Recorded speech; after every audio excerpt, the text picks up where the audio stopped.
Hi super fans, I am Swapnil और इस video में मैं बताऊंगा मार्वल के फेज 6 में वो कौन सी मूवीज और शोज हैं जिसे एमसीयू अभी भी हिडन रखे हुए हैं। एमसीयू का फेज 4 खत्म होगा ब्लैक पैंथर वकांडा फॉरएवर के साथ और कॉमिक कॉन से हमें एमसीयू के फेज 5 की पूरी लिस्ट ऑलरेडी पता है, लेकिन फेज 6 की सिर्फ 3 मूवीज ही अभी तक कंफर्म की गई है, जो अपॉर्चुनिटी देता है फेज 6 में आने वाली 12 में से बाकी 9 डेट्स की मूवीज और डिज्नी प्लस शोज को गेस करने की। एंड ट्रस्ट मी, ये लिस्ट काफी इंटरेस्टिंग होने वाली है। तो without wasting any more time, let's begin the video। Armor Wars finally 2024 में जाके हमें देखने मिल सकती है आर्मर वॉर सीरीज। साल 2024 में डिज्नी प्लस पे सिर्फ एक शो होगा, वो होगा फेज 5 के लास्ट शो के रूप में डेयरडेविल बॉर्न अगेन सीरीज, जिसके टोटल 18 एपिसोड्स है। और अगर ये सीरीज मार्च में शुरू होती है तो खत्म होगी जाके जुलाई में। और फेज 5 की लास्ट मूवी के रूप में थंडरबोल्ट्स रिलीज होगी 26 जुलाई को, जिसका मतलब है कि ऑलमोस्ट एक मंथ के गैप के बाद सितंबर में हमें देखने मिल सकती है armour war series. War machine starrer ये एमसीयू शो 1980s की आर्मर वॉर कॉमिक्स पर ही बेस्ड होगा। आर्मर वॉर्स कॉमिक्स की स्टोरी टोनी स्टार्क के इस कंसर्न के अराउंड बिल्ड थी कि उसके आर्मर्स को मार्वल यूनिवर्स में कोई और लोग भी यूज कर रहे हैं, और उसके लिए सबसे सरप्राइजिंग रियलाइजेशन ये था जब उसे पता चला कि उसकी टेक्नोलॉजी का यूज उसी के खुद के एनिमीज कर रहे हैं। अब ऑफ कोर्स एमसीयू के करंट यूनिवर्स में टोनी स्टार्क मर चुका है, जो रीजन है कि ये सीरीज बेस्ड होगी रोडी यानी कि वॉर मशीन पे। पता नहीं क्यों मार्वल के फेज 5 के प्लान में इस शो को ऐड नहीं किया गया, क्योंकि एक्चुअल में ये शो अनाउंस हो चुका था 2020 में ही। चलो बट फाइनली कंफर्म्ड है कि 2022 के एंड तक इसकी शूटिंग शुरू हो जाएगी। ऐसे में एक्सपेक्टेड है कि आर्मर वॉर्स फेज 6 की शुरुआती शोज में से एक हो सकता है। एंड मोस्ट प्रोबेबली इसके डिले होने का कारण शायद सीक्रेट इन्वेजन में स्क्रल्स के रूप में रोडी के कैरेक्टर को रिवील करना हो सकता है। जल्दी ही मैं आर्मर वॉर्स कॉमिक्स पे बेस्ड एक डेडिकेटेड वीडियो पोस्ट करूंगा, तो उसके लिए चैनल को सब्सक्राइब जरूर कर लेना। तो फेज 6 के फर्स्ट डिज्नी प्लस शो के रूप में सितंबर 2024 में हमें देखने मिल सकती है आर्मर वॉर्स। फैंटास्टिक 4 फेज 6 का सेकंड प्रोजेक्ट और फर्स्ट मूवी होगी मार्वल की first super hero family fantastic 4। अगर आप सुपर हीरो मूवीज के फैंस हैं तो फैंटास्टिक 4 को तो आप जानते ही होंगे। यार 1994 से लेकर 2015 तक फैंटास्टिक 4 पे बहुत सारी मूवीज और इवन एनिमेटेड सीरीज आ चुकी हैं। 2019 की कॉमिक कॉन में केविन फाइगी ने ऑलरेडी फैंटास्टिक 4 की एमसीयू में एंट्री को कंफर्म कर दिया था। I didn't even have time to talk about the Fantastic Four. और इस साल doctor Strange in the Multiverse of madness में मल्टीवर्स के रूप में हमें फैंटास्टिक 4 के रीड रिचेस को भी दिखाया गया, लेकिन फैंटास्टिक 4 की प्रॉपर एंट्री एमसीयू में होगी 2024 में जाकर। अब मार्वल ने ये भी कंफर्म कर दिया है कि ये मूवी फैंटास्टिक 4 के ओरिजिन पे बेस्ड नहीं होगी, क्योंकि लोग ऑलरेडी उनका ओरिजिन कॉमिक्स और पिछली मूवीज से जानते ही हैं। तो जब फैंटास्टिक 4 एमसीयू में एंट्री करेंगे तो वो एंट्री काफी धमाकेदार होने वाली है। Mister fantastic, invisible woman, human torch और द थिंग की इस टीम फैंटास्टिक 4 को हम देखेंगे थिएटर्स में 8 नवंबर 2024 को। वंडर मैन नवंबर में एक मूवी के बाद मंथ एंड में हमें देखने मिल सकता है एक डिज्नी प्लस शो के रूप में totally new character wonder man. शैंग-ची and the legend of 10 rings और शैंग-ची 2, जिसकी बात मैं थोड़ी देर में करूंगा, इन दोनों मूवीज के director destine Daniel Marvel studios के साथ मिलकर एक वंडर मैन सीरीज पे काम कर रहे हैं। ये शो फोकस्ड होगा अवेंजर्स के one of the strongest characters पे। मार्वल कॉमिक्स में आयनिक एनर्जी से पावर्ड साइमन विलियम्स एके वंडर मैन एक ऐसा बिजनेसमैन है जिसका करियर खत्म होने के बाद वो अपनी लाइफ फिर से रिबिल्ड करता है एक सुपर हीरो और एक हॉलीवुड मूवी एक्टर के रूप में। ऑल्दो इसी तरह का एक सुपर हीरो हम ऑलरेडी रिसेंटली एमसीयू में देख चुके हैं, लेकिन वंडर मैन इटर्नल से काफी अलग होने वाला है। एंड मोस्ट प्रोबेबली ये एक वन टाइम लिमिटेड सीरीज हो सकती है मून नाइट की तरह। कॉमिक्स की इसी स्टोरी पे बेस्ड होगी ये वंडर मैन सीरीज, जो हमें देखने मिल सकती है नवंबर 2024 में डिज्नी प्लस पे। Untitled Wakanda spin off phase 4 के एंड में ब्लैक पैंथर वकांडा फॉरएवर के सीधे 2 साल बाद हमें फिर से वकांडन्स को देखने मिलेगा साल 2025 में। इस शो का प्लॉट बेस्ड होगा वकांडन आर्मी डोरा मिलाज की लीडर ओकोए पे। बेसिकली इस शो के थ्रू हमें ओकोए की ओरिजिन स्टोरी पता चलेगी, और ब्लैक पैंथर फैमिली में ओकोए एक फैन फेवरेट कैरेक्टर है, जो रीजन है कि मार्वल एक स्पिन ऑफ के थ्रू ओकोए पे भी फोकस कर रहा है। इस साल यानी कि 2022 में ब्लैक पैंथर 2 की रिलीज के बाद साल 2025 तक ऑडियंस इंटरेस्टेड जरूर होगी इस बात को जानने में कि वकांडा में तब क्या चल रहा है, स्पेशली इस वजह से क्योंकि 2025 में ही एंड होगा the multiverse saga secret Wars movie के साथ, स्पेशली क्योंकि कॉमिक्स में सीक्रेट वॉर्स होने का रीजन यानी कि इंकर्जन फर्स्ट टाइम ऑब्जर्व किया गया था अर्थ 616 पे वकांडा में ही। तो मोस्ट प्रॉब्ली ये अनटाइटल्ड वकांडा स्पिन ऑफ हमें देखने मिलेगा डिज्नी प्लस पे जनवरी 2025 में। शैंग-ची 2 ऑल्दो कॉमिक कॉन के मार्वल पैनल वाली टाइमलाइन में इस डेट को मेंशन नहीं किया गया था, लेकिन मार्वल ने बाद में फेज 6 की 2 और डेट्स जो कि सिर्फ मूवीज के लिए रिजर्व्ड है उनको अनाउंस किया, जिनमें से एक है जुलाई 2025 और दूसरी है फरवरी 2025, जहां पर मेरे हिसाब से रिलीज हो सकती है शैंग-ची 2 यानी कि शैंग-ची मूवी का सेकंड पार्ट। और रूमर्स के हिसाब से इस मूवी का टाइटल हो सकता है शैंग-ची and the wreckage of time, और मोस्ट प्रॉब्ली ये रूमर सच भी हो सकता है, और वो क्यों वो मैं थोड़ी देर में बताता हूँ। शैंग-ची के थ्रू हमें देखने मिले एमसीयू के one of the most powerful weapons 10 rings. Although comics में तो ये रिंग्स बिलोंग करती थी मक्लुअन नाम की एक एलियन स्पीशीज को, लेकिन एमसीयू में फिलहाल इसका ओरिजिन सीक्रेट रखा गया है। और इसी चीज को और एक्सप्लोर करते हुए शैंग-ची के एंड क्रेडिट्स में हमें दिखाया गया है इन रिंग्स के थ्रू जाता हुआ एक सिग्नल, और वोंग के हिसाब से वो सिग्नल यूनिवर्स में किसी को बुला रहा है। अब हम ये होप कर सकते हैं कि ये सिग्नल किसी अच्छी चीज की तरफ इशारा हो, जैसे इन्फिनिटी वॉर्स के एंड में निक फ्यूरी के पेजर ने बुलाया था कैप्टन मार्वल को। बट क्योंकि ये सिग्नल एक एलियन टेक्नोलॉजी के बने वेपन्स से जा रहा है, तो मोस्ट प्रॉब्ली ये लाने वाला है एक और नई मुसीबत को एमसीयू यूनिवर्स में। और जिस तरह का टाइटल रूमर्ड है शैंग-ची 2 के लिए यानी कि रैकेज ऑफ टाइम, तो शायद ये 10 रिंग्स लिंक कर सकती है time traveller Kang the conqueror के साथ। और क्योंकि साल 2025 की नेक्स्ट मूवी होने वाली है अवेंजर्स द कैंग डायनेस्टी, तो उस हिसाब से शैंग-ची 2 में कैंग का और ज्यादा प्रेजेंस दिखा के ऑडियंस को प्रिपेयर किया जा सकता है द कैंग डायनेस्टी के लिए। तो मेरे हिसाब से शैंग-ची का सेकंड पार्ट हमें देखने मिल सकता है साल 2025 में 25 फरवरी को।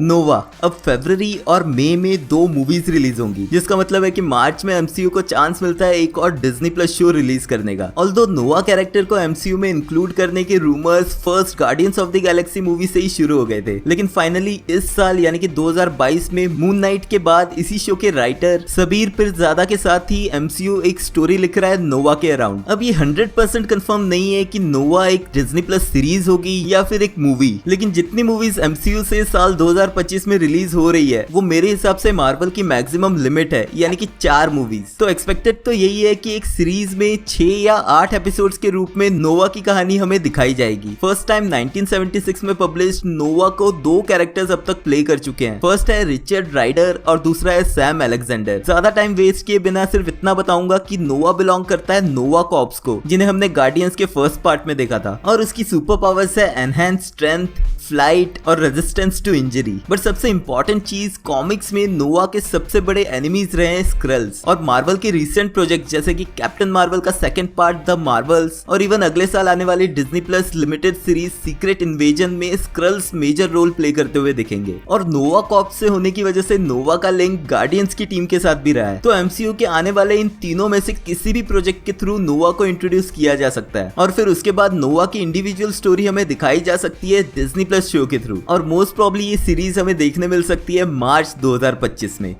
Avengers the Kang dynasty phase 6 की नेक्स्ट मूवी और द मल्टीवर्स सागा की फर्स्ट अवेंजर्स मूवी हमें देखने मिलेगी द कैंग डायनेस्टी के रूप में। कैंग के एक वेरिएंट ही हू रिमेन्स को हम लोकी सीरीज में ऑलरेडी देख चुके हैं, और प्रॉपरली कैंग की एंट्री होगी नेक्स्ट ईयर आने वाली Ant Man and the Wasp Quantumania से। मार्वल कॉमिक्स में कैंग डायनेस्टी या फिर कैंग वॉर के नाम से जानी जाने वाली ये 16 पार्ट की कॉमिक बुक स्टोरी लाइन जो फर्स्ट टाइम पब्लिश हुई थी 2001 में। इसी स्टोरी लाइन के थ्रू 30th सेंचुरी का कैंग द कॉन्करर अपने बेटे मार्कस के साथ आया अर्थ प्लैनेट पे उसे कॉन्कर करने, और मार्वल कॉमिक्स की हिस्ट्री में वो फर्स्ट विलन था जो फिजिकली अर्थ को ओवरटेक कर पाया। ऑल्दो ये सिर्फ थोड़ी देर के लिए था क्योंकि बाद में उसे अवेंजर्स ने हरा दिया था, लेकिन ऑफ कोर्स ये कॉमिक्स नहीं मार्वल सिनेमैटिक यूनिवर्स है, जहां हम ऑलरेडी देख चुके हैं कि कॉमिक्स की स्टोरी को मूवी में थोड़ा मैनिपुलेट करके और चेंज करके दिखाया जा रहा है ताकि स्टोरीज भी इंटरेस्टिंग बनी रहे। तो वो चीज यहाँ पर भी ऑब्वियसली एक्सपेक्टेड है। अब देखने वाली बात ये होगी कि 3 साल बाद 2025 में पहुंचने तक कौन कौन से अवेंजर्स इस टीम का पार्ट बनते हुए दिखते हैं। Avengers the Kang dynasty release होगी 2 मई 2025 को।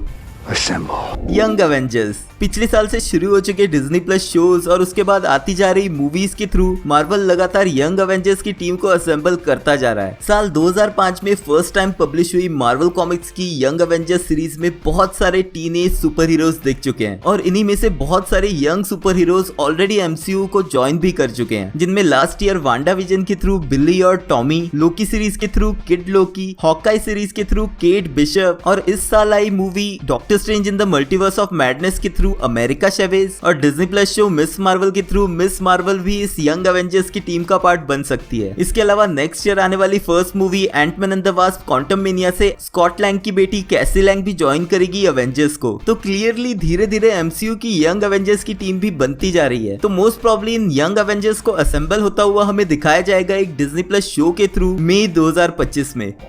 डॉक्टर स्ट्रेंज 3 25 जुलाई 2025 एक ऐसी डेट है जिसका स्लॉट लेने के लिए बहुत सारी मूवीज लाइन में लगी दिख सकती हैं, जिनमें मेनली थॉर का 5th पार्ट, एमसीयू के म्यूटेंट्स यानी कि एक्समैन और even Ryan Reynolds starrer Deadpool 3 भी लाइन में है। लेकिन इस स्लॉट के लिए जो मूवी परफेक्ट हो सकती है वो है इस मोमेंट पे मोस्ट प्रॉब्ली सबसे स्ट्रॉन्गेस्ट एवेंजर्स में से एक डॉक्टर स्ट्रेंज की मूवी यानी कि डॉक्टर स्ट्रेंज का 3rd part. Doctor Strange in the Multiverse of Madness के पोस्ट क्रेडिट्स के थ्रू हमें ऑलरेडी एमसीयू के फ्यूचर में आने वाले चेंजेस की हिंट्स मिल चुकी हैं। इसी पोस्ट क्रेडिट के थ्रू इंट्रोड्यूस की गई एमसीयू में डार्क डायमेंशन की सॉर्सरर सुप्रीम क्लिया जो अपने साथ ले गई स्टीफन स्ट्रेंज को एक इनकर्जन फिक्स करने, और द मल्टीवर्स सागा के कंक्लूजन में दिखने वाली मूवी अवेंजर्स सीक्रेट वॉर्स के होने का रीजन ही रहा है इनकर्जन। तो उस इवेंट तक पहुंचने के लिए बहुत जरूरी है डॉक्टर स्ट्रेंज का 3rd पार्ट हमें दिखाना। तो मोस्ट प्रॉब्ली डॉक्टर स्ट्रेंज का 3rd पार्ट जिसका टाइटल अभी तक कंफर्म नहीं है वो हमें देखने मिल सकता है थिएटर्स में जुलाई 25, 2025 को।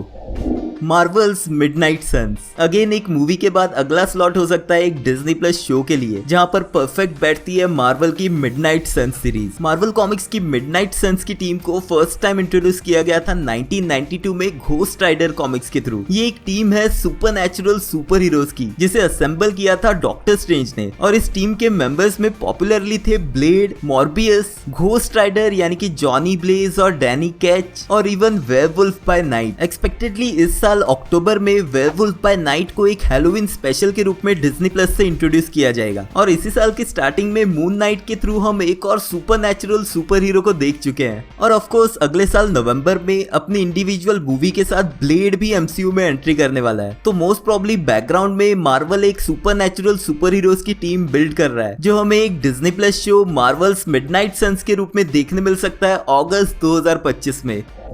अवेंजर्स सीक्रेट वॉर्स फाइनली जिस चीज का इंतजार कॉमिक बुक फैंस को बहुत टाइम से था और जिस चीज के लिए एवेंजर्स इन्फिनिटी वॉर्स और एंड गेम के डायरेक्टर्स एंथनी और जो रूसो कई सालों से कैंपेनिंग कर रहे थे, अवेंजर्स सीक्रेट वॉर्स फाइनली हमें देखने मिलेगी एमसीयू के फेज 6 की लास्ट मूवी के रूप में जो कंक्लूड करेगी इस मल्टीवर्स सागा को। मार्वल कॉमिक्स की सीक्रेट वॉर्स एक 12 इश्यू की लिमिटेड टाइम सीरीज थी जो पब्लिश हुई थी 1984 से 1985 के बीच में। बाद में इसी सीरीज के कुछ और सीक्वल्स और फाइनली 2015 में इसे रिक्रिएट किया गया modern day secret Wars event के रूप में। और मोस्ट प्रॉब्ली एमसीयू की ये मूवी सीक्रेट वॉर्स बेस्ड होगी इसी 2015 की कॉमिक स्टोरी पे जहां पर वॉर्स का रीजन था इनकर्जन्स, जिसमें कि मल्टीपल अर्थ्स, टाइमलाइंस और यूनिवर्सेस के कंबाइन होने की वजह से एक ऑल न्यू बैटल वर्ल्ड बनता दिख सकता है। और यहीं पर मल्टीपल फाइट्स में हमें देखने मिलेंगे कई सारे सुपर हीरोज और सुपर विलन्स फिर से। और मल्टीवर्स होने की वजह से मल्टीपल सुपर हीरोज को दिखाने की मार्वल के पास वास्ट अपॉर्चुनिटी है। लेकिन जैसे द इन्फिनिटी सागा के एंड में इन्फिनिटी स्टोन्स को ही डिस्ट्रॉय कर दिया गया था, वैसे ही पॉसिबिलिटी है कि द मल्टीवर्स सागा के एंड में मल्टीवर्स के कंसेप्ट को ही खत्म कर दिया जाए और फिर हमें देखने मिले एक सिंगल सेक्रेट टाइमलाइन। अब मेरी इस लिस्ट में से कुछ बहुत इंपॉर्टेंट मूवीज के सीक्वल्स मिसिंग है जिनमें स्पाइडरमैन 4, इटर्नल्स का 2nd पार्ट, एक्समैन और जैसे मैंने पहले कहा डेडपुल 3। द मल्टीवर्स सागा के कंक्लूजन से पहले हमें स्पाइडरमैन का 4th पार्ट जरूर दिखाया जाएगा क्योंकि सीक्रेट वॉर्स सीरीज में स्पाइडरमैन कैरेक्टर का भी एक इंपॉर्टेंट रोल रहा है। ऑफ कोर्स स्पाइडरमैन के राइट्स सोनी के पास है और वो इस टाइमलाइन में स्पाइडरमैन के 4th पार्ट को कहां फिट करते हैं वो फ्यूचर में ही पता चलेगा। लेकिन बाकी मूवीज के सीक्वल्स की कोई भी डिटेल्स अवेलेबल नहीं है। ऑल्दो ये एक्सपेक्टेड है कि मार्वल नेक्स्ट मंथ सितंबर में होने वाले डिज्नी के इवेंट D23 में फेज 6 के एक आध और प्रोजेक्ट्स की डिटेल्स भी अनाउंस करें, तो उन फ्यूचर डिटेल्स के लिए चैनल को सब्सक्राइब जरूर कर लेना। अगर एवेंजर्स सीक्रेट वॉर्स की डिटेल स्टोरी और प्लॉट लाइन के बारे में जानना है तो ये वाला वीडियो चेकआउट कर लेना। मिलते हैं नेक्स्ट वीडियो में।